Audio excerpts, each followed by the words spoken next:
Every single season in this business, there's a headline trying to talk you out of it. Rates are too high, inventory is too tight, the market's shifting. And if you let the headlines run your business, you'll never feel steady enough to actually go out and work it. So today I'm breaking down what's actually happening heading into Q3 and Q4 of 2026. The economic indicators of geopolitical stuff actually moving rates and how to adapt your strategy so that you keep serving your clients no matter what the news cycle is doing. I'm Emily Shelton with Shelton Property Group, a top producer for over 10 years. I've worked through rate spikes, inventory droughts, and markets that literally flipped overnight. I'm still here, still closing deals because I've learned to handle seasons like this one. We're covering three things today. The economic indicators actually worth your attention, how geopolitics is rippling into your local market, and the mindset shift that lets you keep serving clients no matter what season we're in. Let's get into it. Here's what I want you to stop doom scrolling and start paying attention to the numbers that actually move your business. Mortgage rates are stabilizing, not spiking. Most forecasts have the 30-year fixed rate sitting in the mid-sixes for the back half of the year. That's not the dramatic drop everyone was hoping for, but it's not a wild swing of the last few years either. That stability matters. It means your buyers can plan instead of panic. Now, here's what I need you to remember before we go any further.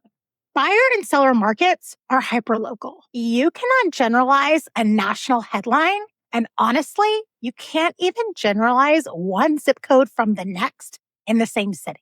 What's true on one street might not be true 3 streets away, but generally speaking, inventory is up. And that's giving buyers real options and real leverage again. And sellers have had enough time to understand that this isn't 2021. Most of them are willing to sit down and negotiate with a realistic offer instead of expecting a bidding war. For you, that means the market is shifting towards balance. Not a crash, not a boom, just more normal. And no, a recession is not the baseline expectation right now. The labor market's holding, consumer spending is holding.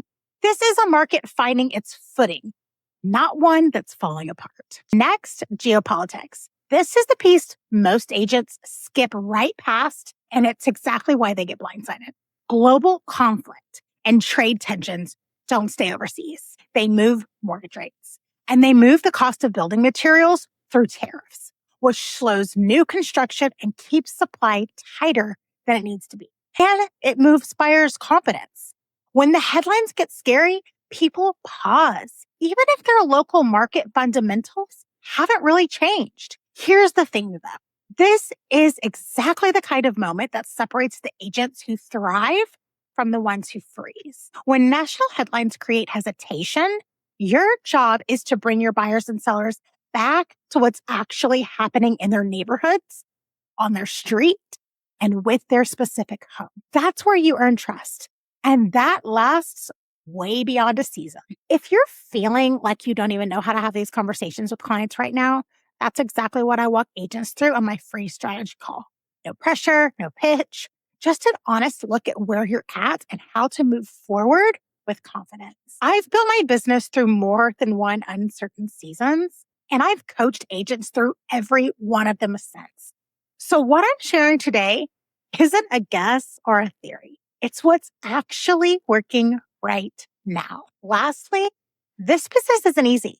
It's never been, and every season is going to bring its own bumps. The agents who make it aren't the ones who avoid the hard seasons. They're the ones that decide what they're going to do inside of them. That means adjusting your strategy to the market you're actually in, not the market you wish you were in. If buyers have more negotiating power right now, coach them to use it well. If sellers need to adjust their expectations, have honest conversations early instead of letting the listing sit and go stale. And it means committing to your own success instead of committing to the headlines. Understand your limitations, where you're not fully educated on tariffs or rate forecasts or shifting inventory, and then go get educated instead of stopping there. That's the difference.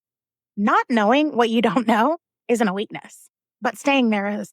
Q3 and Q4 of 2026 are going to test agents who are running their business off the headlines instead of the fundamentals. Don't be one of them. I know the real numbers. Understand how the bigger picture touches your local market and commit to showing up for your clients no matter what season you're in. If you want help building a strategy that holds up no matter what the market throws at you, comment Thrive below. And I'll send you a link to book a free strategy call with me. We'll talk through exactly where you're at and what adjusting your approach could look like. And if you're ready to take this further and start scaling your business, no matter the season, go watch my video on going from 2 deals to 20 in a year. I'll link it right here. I'm Emily Shelton with Shelton Property Group, where we are faith, family, real estate. I'll see you on the next one.